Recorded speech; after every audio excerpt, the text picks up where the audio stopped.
You're listening to Bizzong on Project I Radio.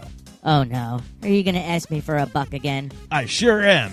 You and all the other Zongers out there. Please visit patreon.com/Project I Radio and give us as little as $1 for great rewards. I'm already giving you $1.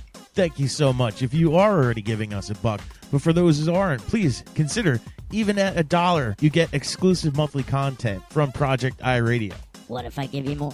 Well, for as little as $2, you can be entered in for a drawing to win signed show notes from Brian Keene's The Horror Show. That doesn't sound too bad. If you think that's pretty good, how about for $5, you can get a personal thank you on your favorite podcast on Project I Radio. All of them, except for Bizzong. That's so odd. Maybe they hate you. No, that can't be it. But there's no Bizzong rewards. Listen, they don't hate me. Let's just move on. Don't forget that $10 ebook subscription plan. This is going to eat you up inside. They hate you. Admit it. No, they don't hate me. Let's just get on with it. For $20, you can be part of a monthly exclusive Q&A video chat. Get in on the conversation. What? The conversation about them hating you? Would you knock it off? They don't hate me. I still think they hate you. Look, would you just shut up about the hating and consider that there's also great discount on ad rates if you become a Patreon? Check it out. Patreon.com/Project I Radio. Can't we just get on with the show? Sure. Bizzong. Bizzong. Bizzong. Bizzong. Bizzong. Bizzong. Bizzong. Bizzong. Bizzong. Bizzong. Bizzong.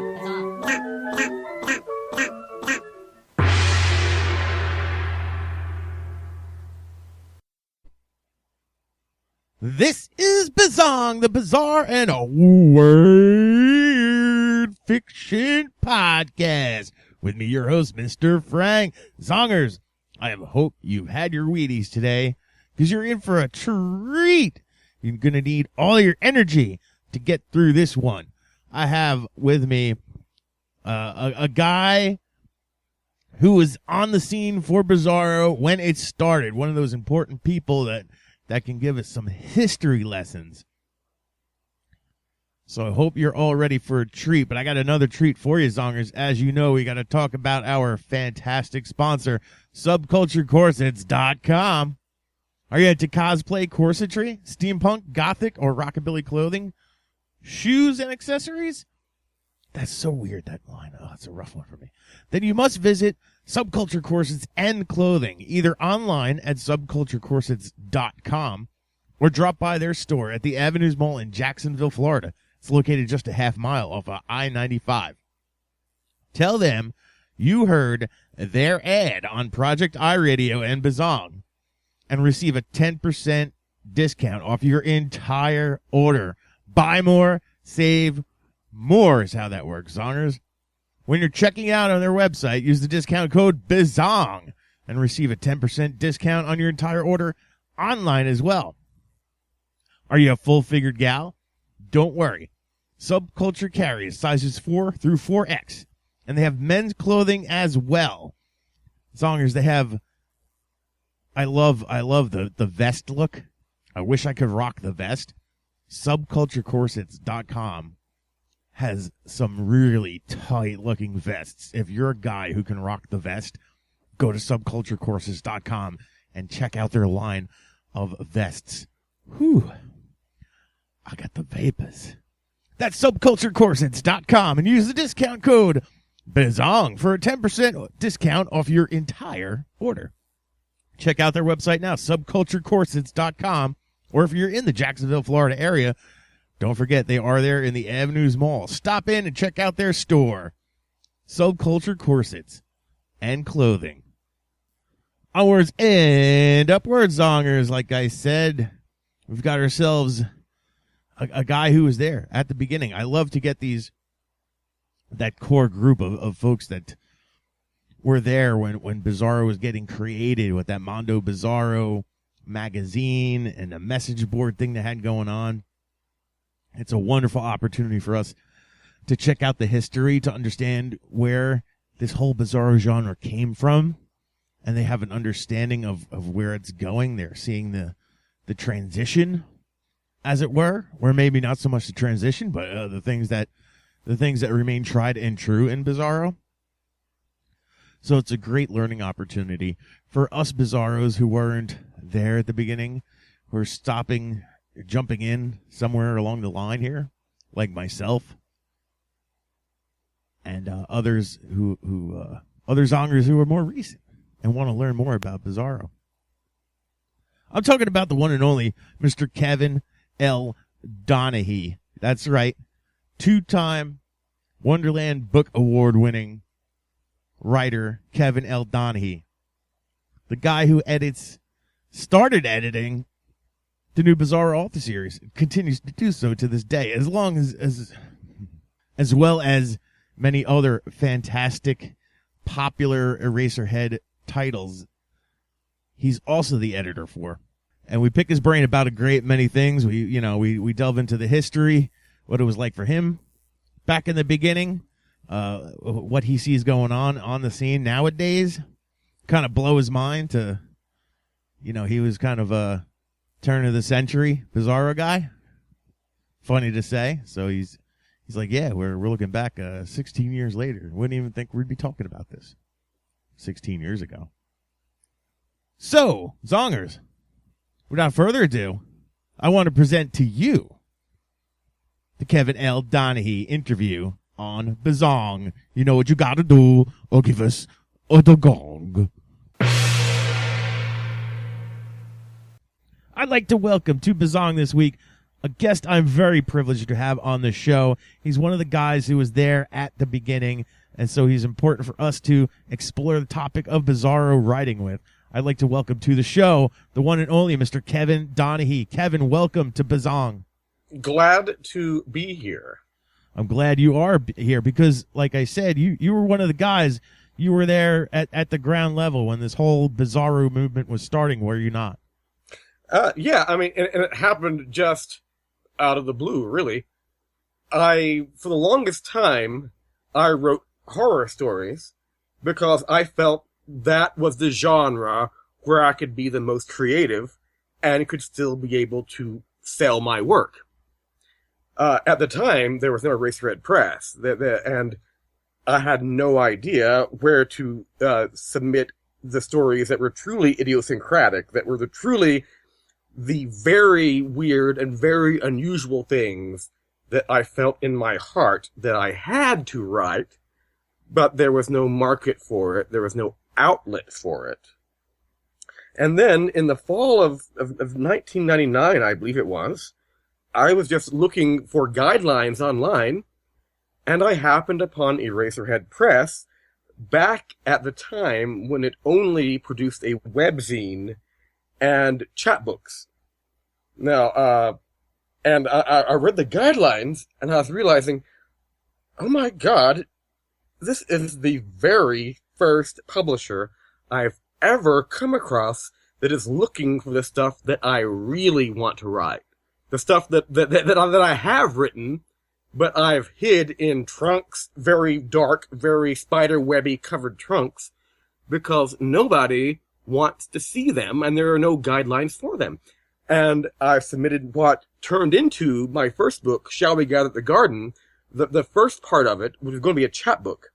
But then I found out, just thinking on a swing set one day, actually, on a swing set, I got the idea how to make the chapbook into one huge book, and I had the idea for the other two parts. So instead of a chapbook, it became one of the first 6 books published by Eraserhead Press in 1999.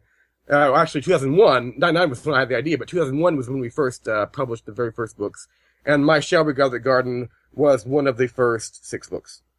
One of my questions was, I mean, going back, like you said, all the way to 2001, I imagine it had to be one of the original books published by Eraserhead. How difficult was it back then? You know, this is well before the dawn of digital publishing and self-publishing digitally.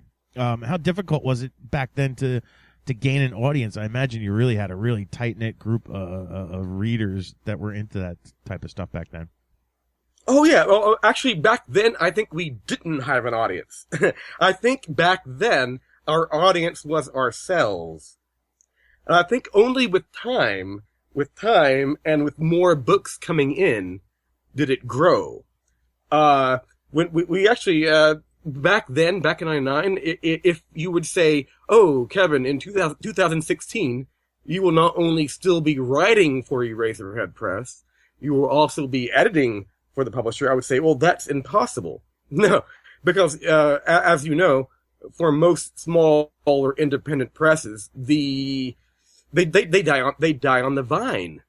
There's no, if they're lucky, they'll put out one book, maybe a few of them, and then quietly fold and just give up the ghost. But Eraserhead Press did not do that, and so over time we built our audience from an audience of us to what we have now. I see. And at the time, did you guys feel like you were creating a genre, like inventing something special, or do you feel like you guys were just like really trying to put a label on something that was already there and you were just kind of consolidate it and group it together as something?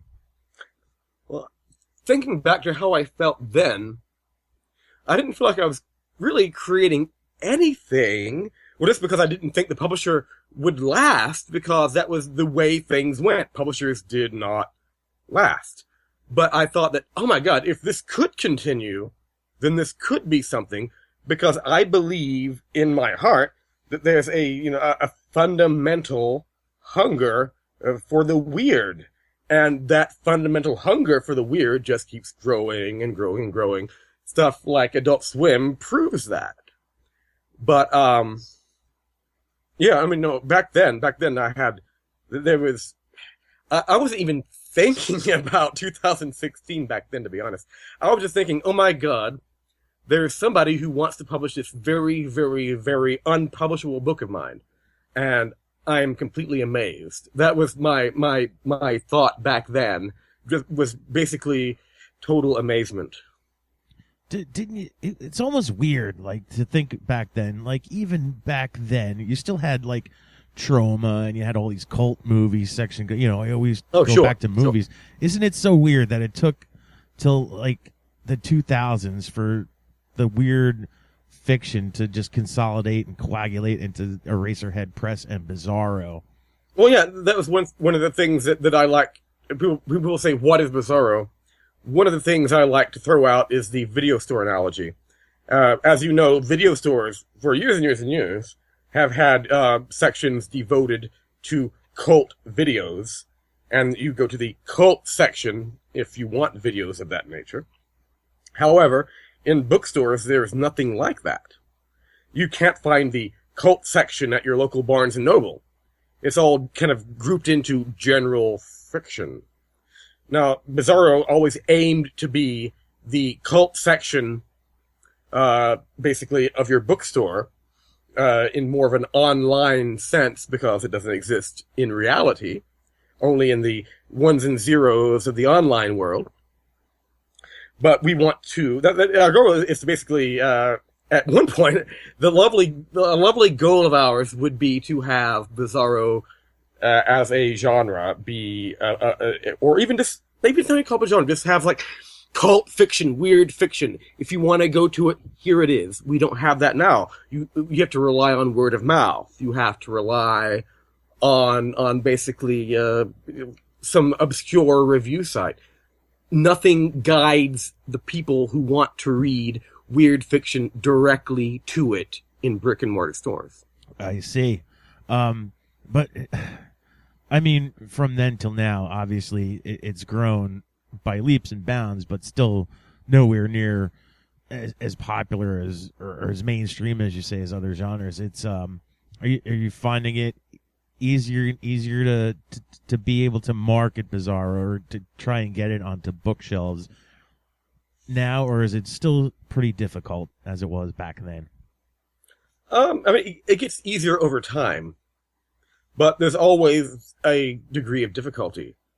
Always, and might always be. But like I said, we've been doing this for close to 20 years now.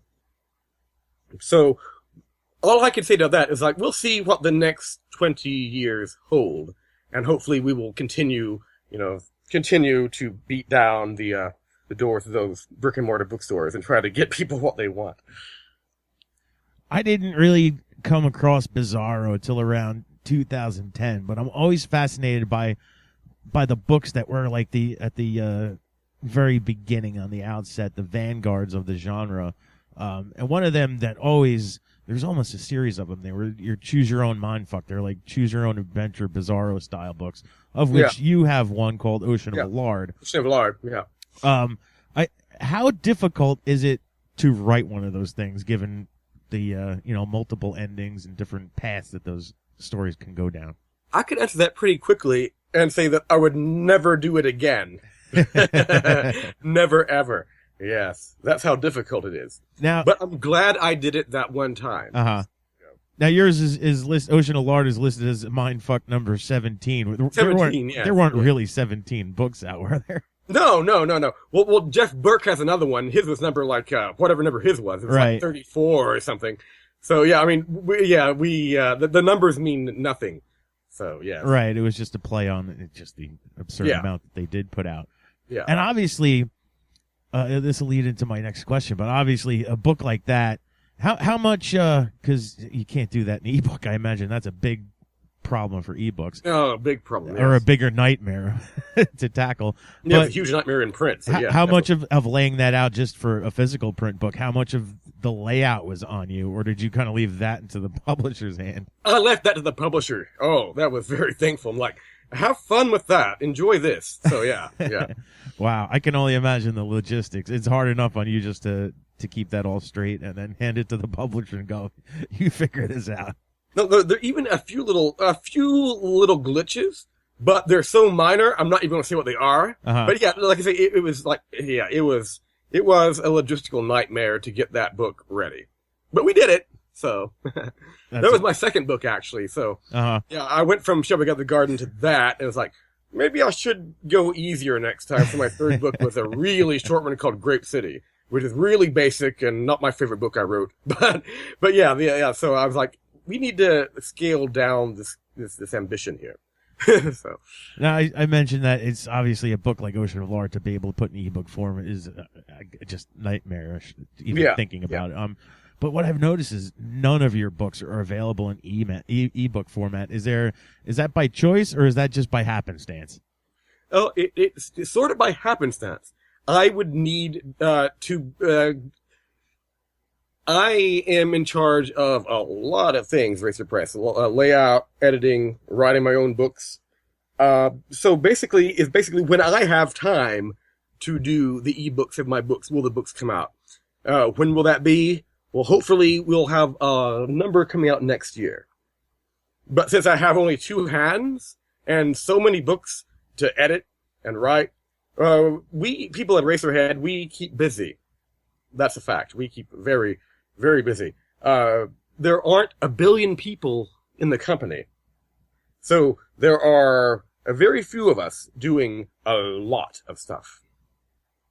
Gotcha. So it's really just a matter of moving the whole ship forward, and we'll take a step back when we can. When we can. But yeah, it's like we're focusing on future books. Past books are past books. We're focusing on right now. That's fantastic. And obviously your plate's full, but you have a long history of books so far because you do go back. You have 2 Wonderland Book Awards to your credit, House of Houses and Space Walrus. Yes. Both stories are love stories. Yes. Do you think that's a coincidence that those 2 books won Wonderland Book Awards and they're love stories? No, I mean, I don't think it's a coincidence because everybody loves a love story, right?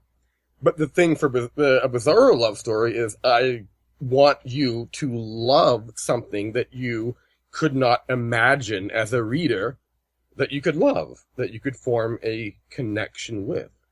For example, a super intelligent walrus in space. In Space Walrus. Or this wasn't nominated for a Wonderland Award, but it is also a love story as well. Washermouth, where I want you to feel a connection with a washing machine who becomes a man. One of my fundamental things as a writer is I want you as a reader to be able, like, again, to feel a connection with a character that prior to reading this book you would have felt would have been too foreign for you to relate with. And my goal is for you to relate to those characters. I always, you say everybody loves a love story, don't they? And, you know, I kind of don't love a love story. I always like, you know, every guy's, you know, with the romantic love story movies, and they got to go with their girlfriends to the movies and they hate them. Well, some of them I like, but by and large, I just feel it's overdone. Like, I can recall hating the X-Files when they started exploiting that is Scully and Mulder going to get together. That drove me nuts. I'm like, this is the X-Files. It has nothing to do with their love story. Let's just focus on the fun. And I hated that the love story was like they were feeding into some portion of the audience. Because it's just two humans, and two humans are always very, very boring. Yeah, it's like it doesn't always have to be a love story. And but what I love about Bizarro is whenever there's a Bizarro love story, it's fantastic because it's such an alternate exploration of what a love story is and like different angles and stuff. It's so different, and I always enjoy a Bizarro love story. So bravo for your love stories told in the Bizarro format. Well, and not to spoil anything, but a lot of Bizarro love stories tend to have tragic endings. Not to spoil anything, of course. Of course not. Just to make that point, is that a lot of times they are kind of sad little tales. So yeah. That's what makes them human. Yes. Because the key for like realize, oh, we can't read Bizarro or because it's so foreign, it's so unrelatable. But no, I don't believe so. Again, like I said, my goal as a writer is to make what before you had read these books had seemed unrelatable to you. I want to make the unrelatable become relatable. Do you find when you write stories, like more often than not, there always is that love angle to the stories? Well, if it's not a love for an actual person, place, or thing, like House of Houses, definitely a thing. If it's not a love for that, there is some sort of compulsion for the character, something driving the character, some want or need, and that, of course, ties into love.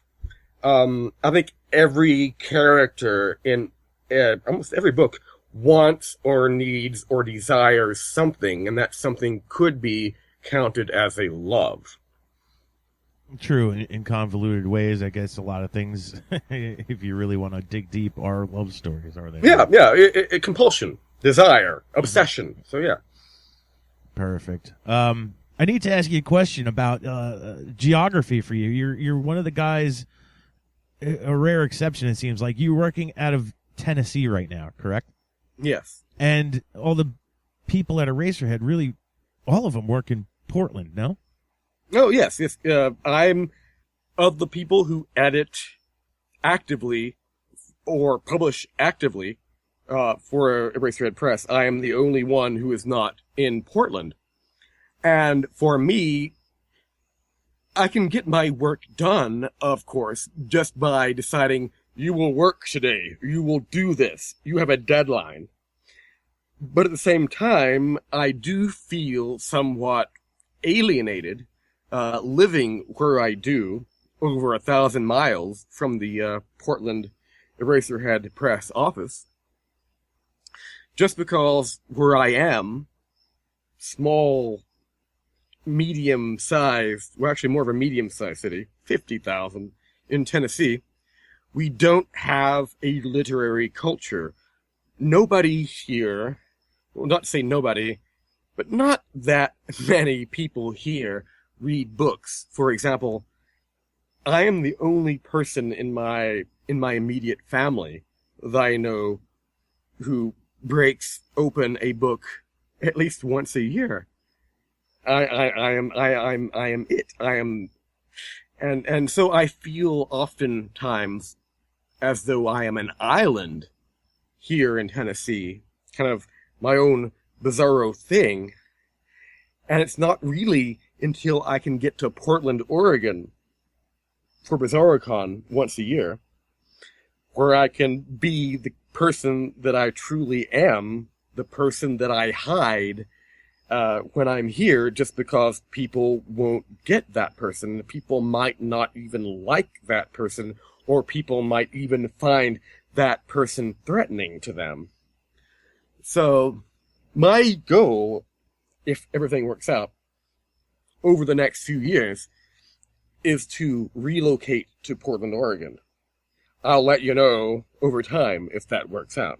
So you've never been in Portland, at least or as living goes. Never lived there. I've been there. When I return to Portland this November, that will be time number 10 for me. Right. But in terms of living there, no, never. The only place I've ever lived, the only state, that is, Tennessee. And but like I said, I'm the island here. I'm kind of the foreigner here. And my goal is to eventually live in a place where I am no longer the island and I am no longer the foreigner. I identify with that in a big way. I'm in New Jersey, and well, I probably have a little more access to people who read books a little bit better, and probably more horror people, where really as Bizarro goes, I have found a small knit group of people who are into the Bizarro stuff, but when I get a chance to hang out with them, it's cathartic, you know. And it's like you say, you can open up your mouth and talk, and people understand this thing we all enjoy. So I can only imagine the frustration. You feel like you're among family. Oh yeah, and you are among family. It's the key. You are among family. Yeah, that's that's got to be frustrating for you to be that far away from the family. Yeah, I've got blood family here, but what is blood family? It's blood. It's blood. It's all based on genetics. It's all based on. It's not based on what you truly love and where your heart truly is. No, it's not based on that at all. Yeah, it's difficult. You can't talk to them about the walrus that's falling in love with a woman. You cannot. They they want to check you into an institution. Yes, exactly. Like, oh, well, Well, I hope you do find your way out to your other family out there in Portland. Oh, yeah, in time. Another thing about you recently, I've seen that you've been touring the world, as it were. Yes. And when I spoke to Rose for Bizzong, she said, you got to talk to Kevin. He's like, people ask him in Ireland and all these places to come do Bizarro talks, and he's all over the world doing it. Can you speak to? Are you traveling because you're being invited to talk about Bizarro overseas, or you just happen to be overseas and getting invited to do Bizarro talks? Oh, no, I mean, no. Prior to March of this year, I had no idea that I would be in Europe in late spring.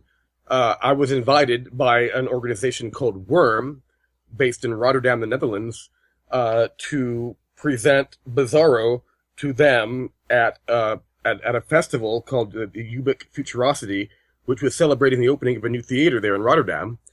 And no, it completely took me by surprise. And it was a beautiful experience. It was like Bizarro Con, only with a bunch of Dutch people who were really cool. And it was amazing, the synchronicities too, because I walked outside after my performance. And, of course, being a Bizarro performance, I mentioned dildos. And, a performer who had been on after me, she was a fellow performer, not a guest. And she said, "Oh, Kevin, when you were talking about dildos, it reminded me of a book I read by Carlton Mellick III. I'm like, oh my God. I did not mention Carlton's name. And this, the fellow performer who was performing with me in Rotterdam, she had already known about Bizarro and already read Carlton Mellick. And that blew me away because my thought was, oh, I'm here in the Netherlands. People, I imagine there aren't many people here who know about Bizarro. I'm kind of a stranger in a strange land. But right there, talking to that person, right outside the performance hall, made me realize that, oh, I think there's a bigger reach for Bizarro than I ever imagined. So, What was it about you in particular that they reached out to you specifically to come represent? Well, I think because I am known as a good performer. So hopefully this podcast isn't dashing all thoughts of the fact that Kevin can perform. But because Kevin can engage an audience, Kevin knows how to deal with a large group of people, Kevin can keep their interest. So that would be probably why it's like, oh, if you want to pick one person from the Bizarro stable who can maybe keep a Dutch audience's interest, then go for Kevin. And it worked out. I mean, they were hugging me. They want to invite me back. It was beautiful. To get all personal here, I have not written a book in 2 years. A lot of writers, it's a fact, we get down. We get depressed. And we don't write.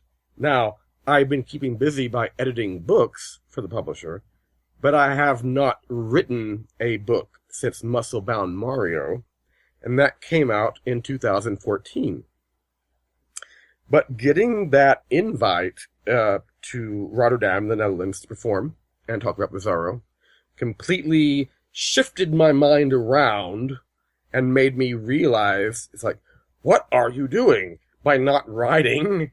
You are... what is a writer who doesn't write, basically? He is a corpse. I don't want to be a corpse anymore. I want to be a living human being. And to be a living human being, I've got to write words. And that's what the Rotterdam's... because I would not have been there had not for my writing. That was the reason, the only reason I was there. And the love I felt, and the camaraderie I felt, made me realize, it's like, what I'm doing this is why I do what I do, basically. Right.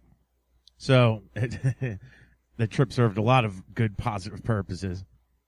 Oh, yes. Yes. Were you invited, or did you speak elsewhere in your travels for Bizarro?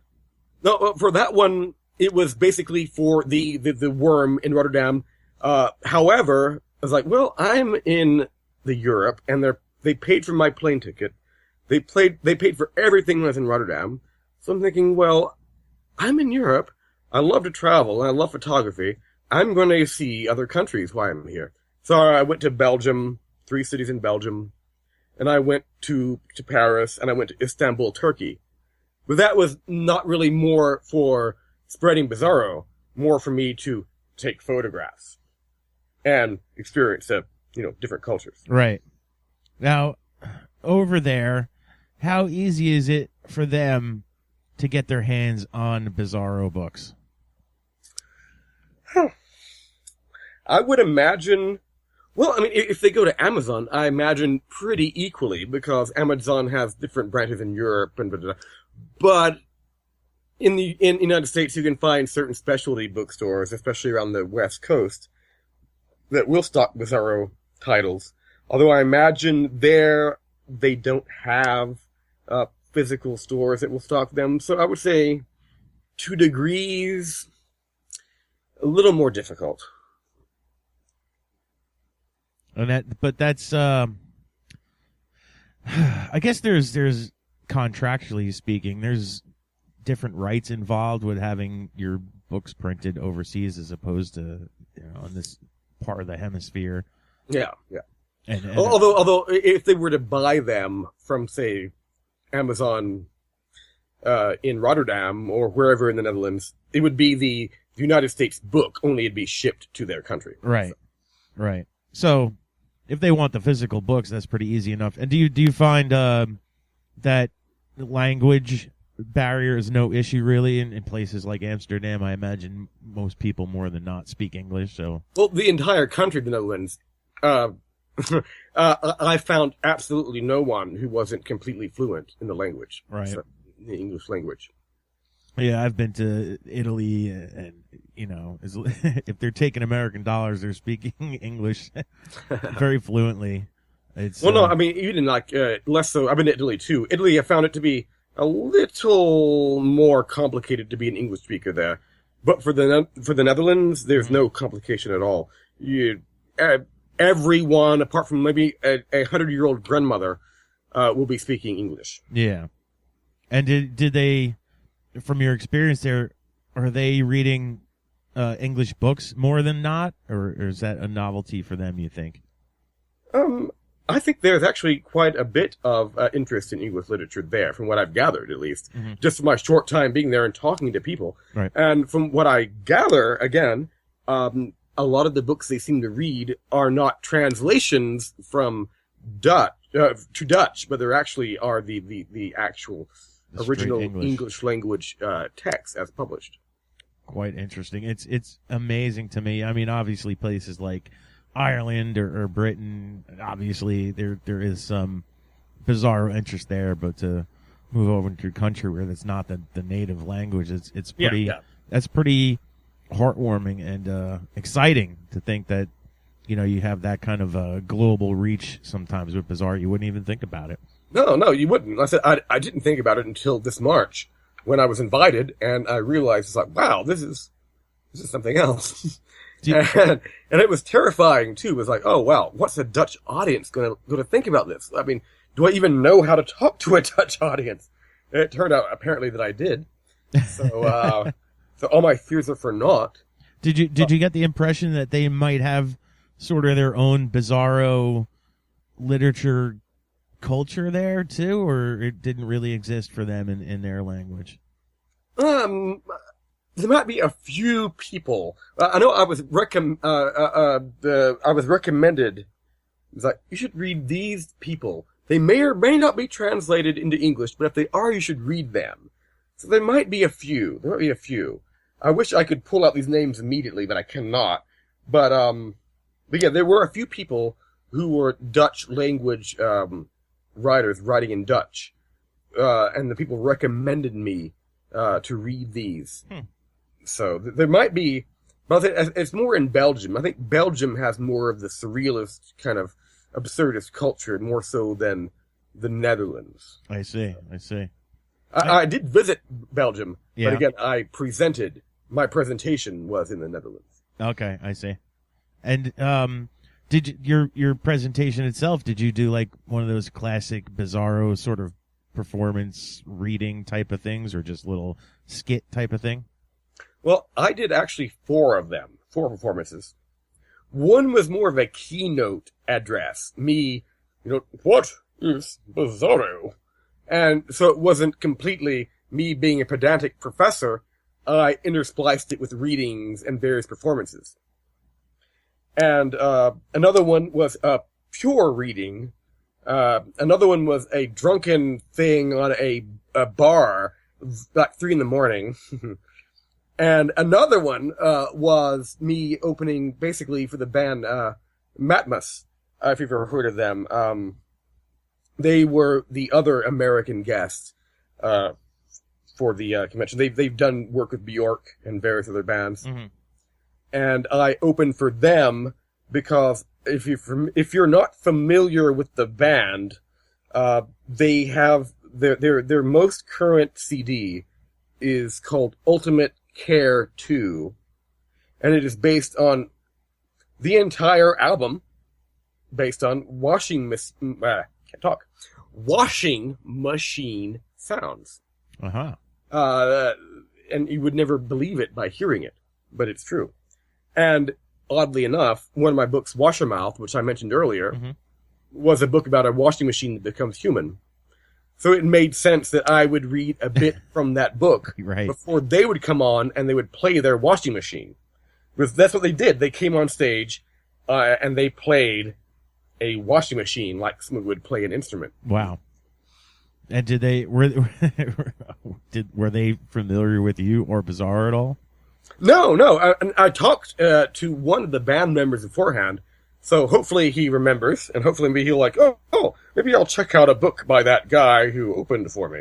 So we'll see. Yeah, it's interesting. Sometimes those the eclectic musicians and experimental guys, I would almost think are kind of exposed to Bizarro. You got Andrew Goldfarb there, obviously doing a Bizarro form of music.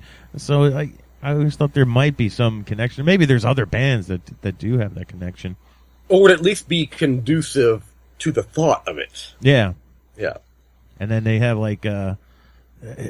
I want to say, it eludes me, but I feel like there was somebody who told me that there is a band that is writing music off of their Bizarro work, being inspired by the book and just doing like a musical translation of that.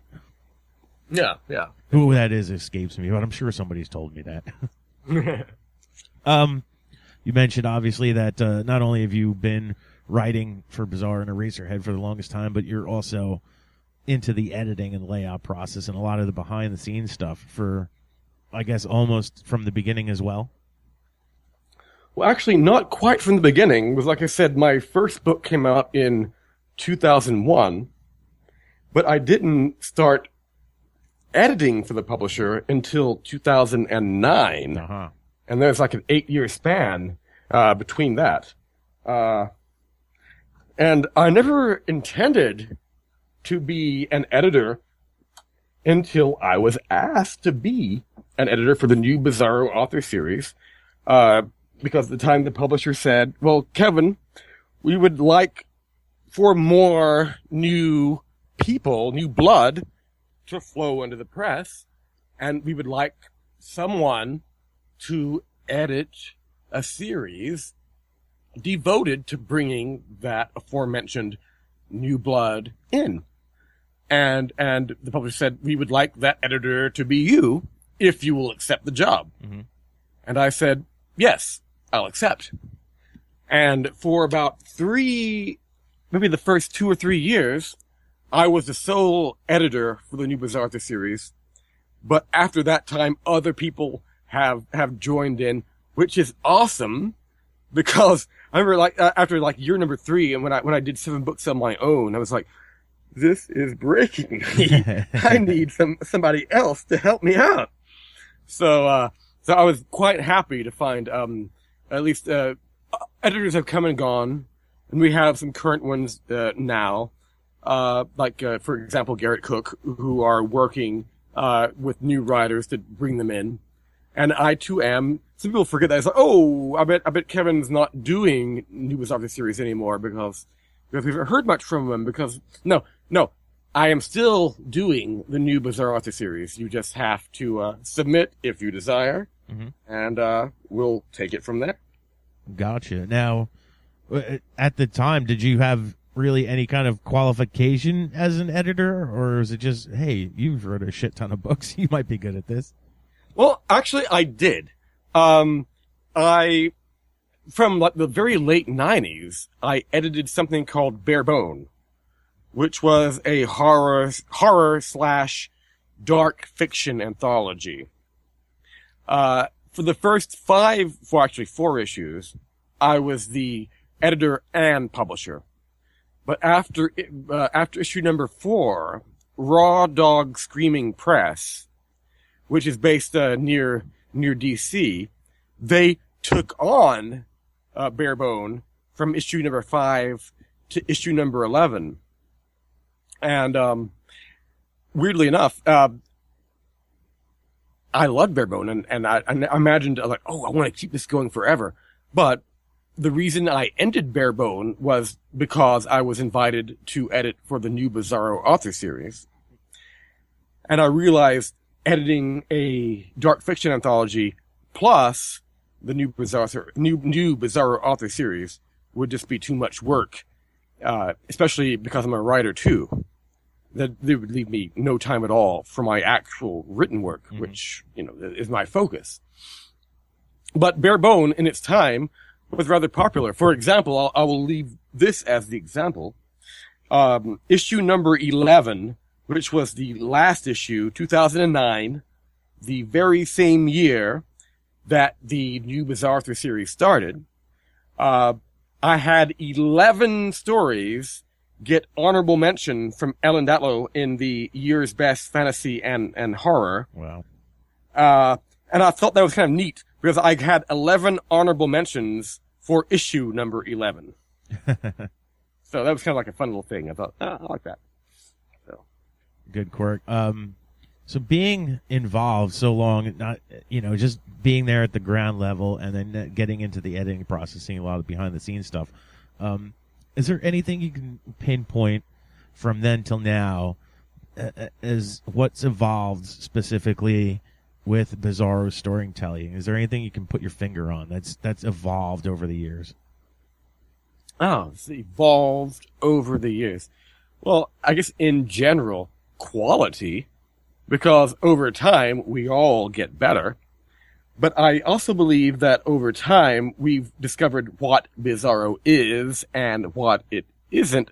For example, it's not experimental fiction. Okay. Bizarro is more based on the oddity of plot and the oddity of character more than the oddity of stylistics, if you know what I mean. Yes. We've gotten a better hold on what it is. And in my opinion, it is quite a bit of Bizarro is character based. That could be my bias because I'm a very character based writer myself. But in more terms of what has changed, it's more. I'm thinking back. I think it's really what more has stayed the same. Oddly enough, because what attracted me initially when I first read the guidelines for Eraserhead Press is like, wow, they're looking for what is truly idiosyncratic. They're looking for the truly idiosyncratic writers, the writers who write what they write because they can't help it. Right. And still to this day, that's what I look for in the new Bizarro Author series is I look for writers who aren't writing this way because, we maybe think we can. Although if they think they can and they do, that's great. Right. But the writers who are like, I can't write anything but this. Right. I have no choice. And because of that, I'm writing this. Take a look. I'm like, okay, yeah, I see exactly what you mean and I'll take it. So in terms of what has evolved, I would say that, we've gotten a better hang of exactly what it is, but at its core, it has remained the same in the sense that we are truly looking for the idiosyncratic work. We are looking for the writers who write what they write because they have no other choice but to write what they write. I got you. And working with the new Bizarro Author series specifically, do you feel like that new pool of talent, that's where like the biggest changes are coming from in Bizarro? The biggest, shall we say, risk takers in storytelling? Sure. I mean, in changes in terms of like who were the original Bizarro writers? We are basically late Gen X. Yeah. Now, who are the people I'm getting for the new Bizarro series? I'm getting a lot of millennials. Yeah. Like, interesting. What is the millennial take on Bizarro?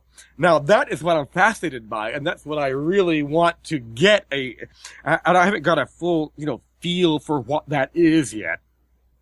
But I'm very interested in knowing that. And I think more that I edit the new Bizarro series, I will realize what the millennial take is on Bizarro. It's like, Carlton, Jeremy Robert Johnson, me, we're all born in 1977. Mm-hmm. So, we're all late Gen X. So we will see what happens, for the younger guys. And I want to be one of the guys, not the guy, but one of the guys who discovers what exactly that spark, the millennial spark of Bizarro, what form that will take.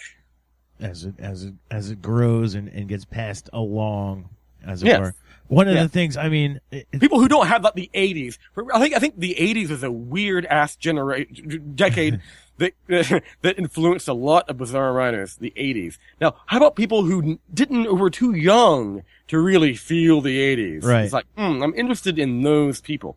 Right. So, hey, if you're listening, Send me your manuscripts. There we go. Yeah. You want those people that grew up on Adventure Time, and that's their weird. I'm interested in that. Show me what you've got.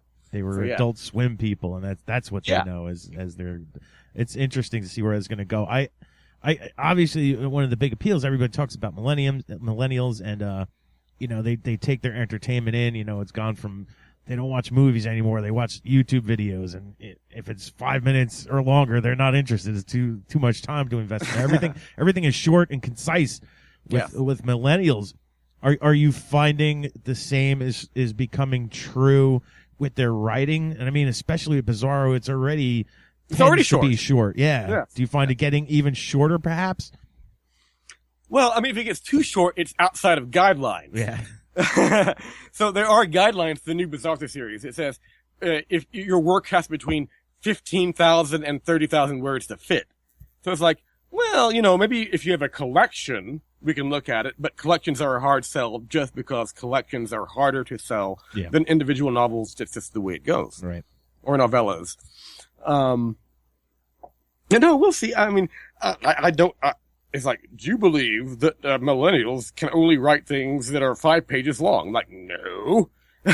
So I have no preconceived notion of what they will present to me. Mm-hmm.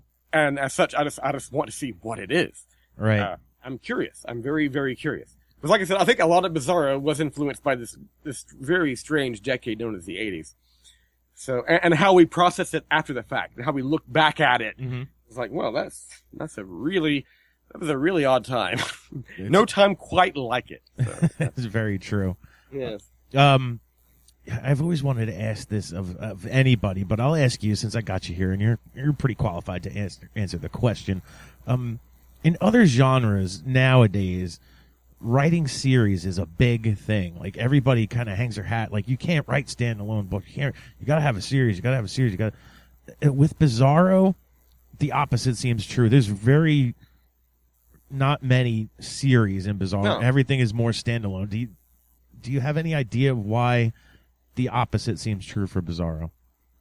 I think it basically boils down to the fact that we found that serials, in Bizarro at least, maybe not in other genres, but in Bizarro at least, sell less than standalones. We just found that standalone novellas seem to be the most popular thing for people to buy. Now, in terms of any deeper thoughts about that, I'm not sure. I couldn't tell you exactly. But no, we just found that the standalones are the most popular thing. Yeah, it's a weird thing that it seems like. I can't really explain it. I can't tell you why. Yeah, it seems like other genres it's the rule, but in Bizarro it's the exception, really. Yeah, interesting thing to explore at some point down the road. So I guess we talked about. I was going to ask you about new trends in Bizarro, but I guess that's really what we're looking at is the millennials and what they're going to start producing. Yeah. For the. And like I say, that is a thing that we're going to find out as time passes. Yeah, I'm finding it out now gradually by looking at people and finding out when they were born and various influences they've had as I talk to these people. But at the moment, I'm not at the point where I can definitively make a statement concerning any of these things. So, have you had many come through your door, or you just don't feel like you've had enough to get a good hold of what's happening there yet? Not enough to get a good hold. Like I say, I'm observing it and I'm waiting to get that hold. And when I do have that hold, I will let you know. Gotcha. Well, we're speaking about all these new writers. Do you have any advice for them? Do you have a good piece of advice as an editor of Bizarro fiction? Is there a good piece of advice to give to new writers looking to write Bizarro? Okay. Don't try too hard to be weird. Just let your natural weirdness, the weirdness within you, the weirdness that sustains you, let it flow. That would be my short and pithy advice. It's like, don't try too hard to be weird. Just be weird. I like that advice. I try to write myself, and I often found when I tried to write Bizarro, I was either trying too hard Yeah. and just going for the ridiculous, writing that weird for the sake of weird, as they often say. And I knew it was hack. The best Bizarro has heart. To find the heart in weirdness. Like I said, to make connections with things that you could not imagine having made connections with before. That is the fundamental thing of Bizarro. To connect with the strange, to connect with the unusual, connect with the foreign, to make the foreign commonplace. Mm-hmm. That would be how I would like if I get a manuscript for the new Bizarro series, and I realize, okay, oh, this is fundamentally weird, and I'm feeling connections with things I would not imagine I could connect with, and I'm like, perfect, yes, this is what I want.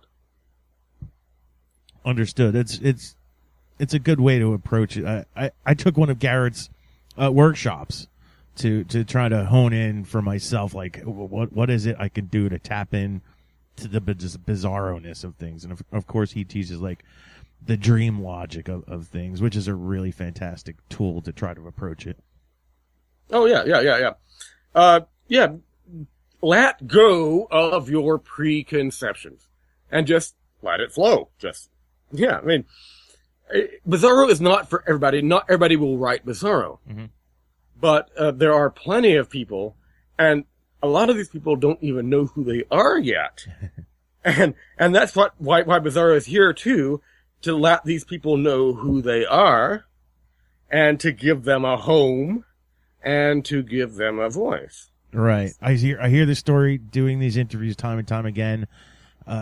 Writers are writing this stuff, can't find a home for it until they discover Bizarro, and it's like, my people, my tribe. I found my tribe. Yeah. And it's, as we said before, that was my story from back in the late 90s. I had no idea what to do with any of this stuff that I did. No clue whatsoever. I put it in the metaphorical trunk.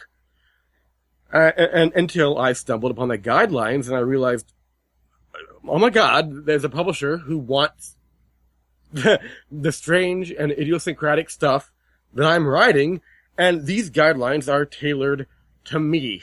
And for the first time, I felt like, I think I might have found a home. Mm-hmm. But like I told you earlier, I didn't expect it to be a long-standing home. I didn't expect for almost 20 years later to still be with that publisher. Right.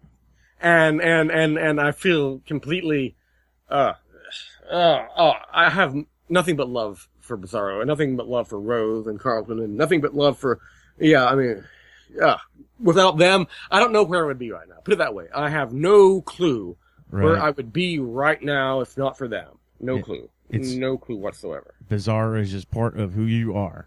Oh, definitely. 100%. So we're coming to the end here. So I'd like to just finish off on, obviously you spoke about Muscle Bound Mario being your last thing you wrote almost 2 years ago. But now you're inspired to write again. Are you writing something new? When do you think we might see something new from Kevin Donihe?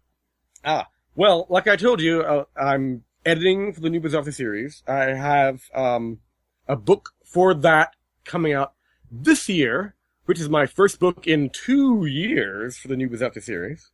However, I can't say the name of the author or the title of the book yet. Right. Forgive me, but I can't do it yet.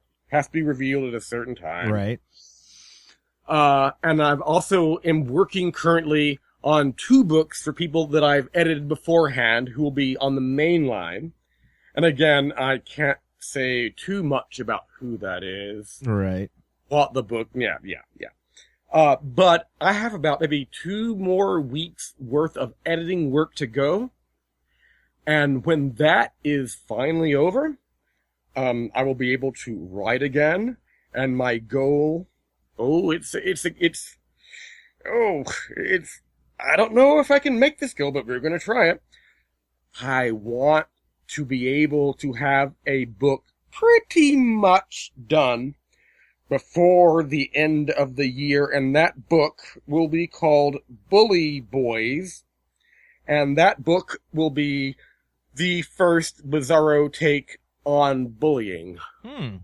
And my hope if I can get off my ass and actually do writing work, my hope is that it will be out at some point in 2017. Sounds good to me. How long does it take you to write a book, typically? Ooh, it varies. Anywhere from 1 month to 3 years. Yeah. So it's the scale is immense in terms of how long it takes me to. No, you can't say, oh, I can get this book done in a week. I am in awe of people like Carlton Malik III, who can go and get a hotel room for a weekend and come out with a finished book. I'm like, you are a god. Like, oh, how do you do that? How do you do that? For me, the Grape City and my part of Ocean of Lard were the books that took me the shortest time to write, and those two were roughly 1 month. Wow. Muscle Bound Mario, 2.5 years. Mm-hmm. So yeah, it's the scale varies. So is it partly because you have all these other responsibilities with editing and whatnot, or is it just also getting them words out sometimes? Well, yeah, of course, editing is part of it. That I have that other job too. Sure. But I can't say, oh, I blame my editing. No, I blame myself for being really stupid or being really short-sighted. Or for like, oh, you're sitting on your ass instead of writing, or you're looking at the wallpaper in your bedroom instead of writing. And I see myself doing that. And I've actually seen myself doing that for far too long. Mm-hmm. And I don't want to see that ever again. I don't want to see myself looking at the wall for another 5, 10, 20, 30, 40, however many years. No. From this point on, I want my life to be devoted to creation, whether that creation being my own creation or being the creation of books written by other people that I've edited, and in such a way that we both, the writer and I as editor, feel are books that we want to go into the world. That's just fantastic stuff. Unfortunately, we have come to the end of the interview, but I really want to thank you for a wonderful interview with a lot of great insight. And the other thing I really want to thank you for is just years of fantastic Bizarro literature for all of us. And also thank you for the editing the books that, we might not even know to credit you for. That's a big, giant task, and you've been a big part of what I've edited so many books. Yeah, you're a big part of what we've all enjoyed for so many years, and you deserve a tip of the hat and a big thank you for all of that. Oh, no. Well, thank you. Thank you. So, Kevin Donihe, we look forward to what you have coming out that's bringing your mind that will just get out nice and quick. And, of course, the new Bizarro Off the Series stuff will patiently but unhappily wait for the announcement of those new those new writers and those new books. Won't be long because they'll be out for BizarroCon. Right. And BizarroCon will be November, so you won't have to wait too much longer. It won't be too much longer. Look forward to it. And thank you once again for joining us on Bizzong Podcast. Best of luck to you in the future. Thank you. Zongers, there he was, the one and only Kevin L. Donihe, author of Night of the Assholes, along with many other fantastic, wonderful titles. Check him out, Zongers. After we were done with the interview, I spoke with Kevin a little more extensively, like I typically do with many of our guests. And, it surprised me. He was worried that he didn't come off the way he would like to have come off. He felt like he was was having a lethargic day. He wasn't on his game. He didn't feel like he came across spectacular. Bizongers. If you ask me, that was one of the greatest interviews we've done. And if Kevin Donihe can perform better than that, then I will have him back on in a heartbeat when he's feeling more up to it.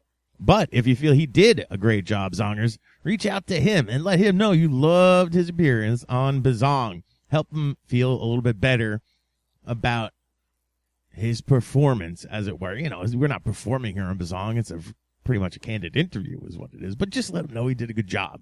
and let us know we're doing a good job also by leaving us feedback. You can do it if you're listening to us on iTunes or Stitcher, or you can just tell us directly on social media. We're at Bizzong Podcast on Twitter, and we're facebook.com/Bizzong. Let us know straight to the source that we're doing a good job or a bad job. I gotta know if we're doing a bad job, Zongers, so I can up my game. Don't forget, Bizzong is also available for advertising on the Project iRadio network, a network that reaches over 1 million hits a month. Just email Jess, Jess, at projectiradio.com and inquire about ad rates for Bizzong or any of the other great podcasts on Project iRadio network. They can do a campaign to fit your budget and your needs for your product, your wares, and yourself. Don't forget to contact Jess, Jess, at projectiradio.com to inquire about advertising on Bizzong.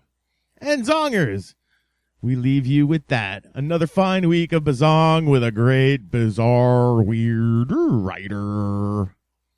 And now you are dismissed to go listen to these other fine Project iRadio podcasts. Token Tom Clark here, host of the Curtain Jerkers, Project iRadio's podcast that dumps pro wrestling journalism on its noggin. Between my co-hosts, Brody Kratz and Examiner Steve Mesa, keep you up to date on all the news in the universe of pro wrestling. Focus on the up-and-coming guys on the indie circuit, the real curtain jerkers of this industry. You can only hear us rant and laugh every Tuesday on Project iRadio. This is Jim Adams from Monster Attack.